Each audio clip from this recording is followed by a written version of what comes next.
The committee dedicated to the investigation into the Sewol-ho tragedy vowed to do everything within their power to retrieve the bodies of the 9 victims still unaccounted for and find out exactly what happened to the ship when it capsized. They are expected to get it done within 6 months, but face challenges at the moment due to sudden unfavorable weather. Kim Chang-joon starts us off. The 8-member Sewol-ho Ferry Committee held its first meeting on Wednesday at Mokpo City Hall and appointed maritime lawyer Kim Chang-joon as its chairperson.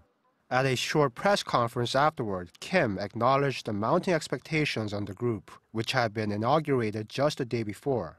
He said that although the committee was created for the purpose of uncovering the reason why the vessel capsized, they will prioritize finding the remains of the 9 passengers who are still missing.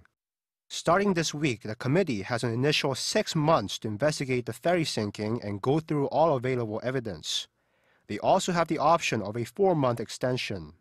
5 of the committee's 8 members were chosen by lawmakers, while the other 3 were proposed by the Sewol-ho ferry victims' families. With the inaugural meeting out of the way, the committee headed to Pyeongmokkang Harbor to meet with the family members of the 9 still missing passengers to discuss possible approaches to finding the remains. The task is expected to prove difficult in part because the ship is currently lying on its left side, on top of a semi-submersible ship, which will make it harder for investigators to move through the vessel safely than if it were upright.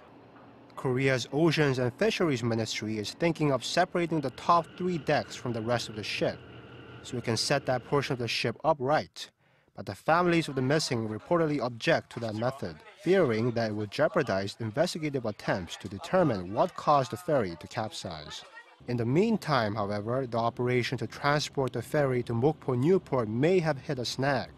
The ferry was expected to depart on Thursday afternoon and arrive on Friday, but there are concerns that the schedule could be pushed back due to deteriorating weather conditions. Kim Jung-soo, Arirang News.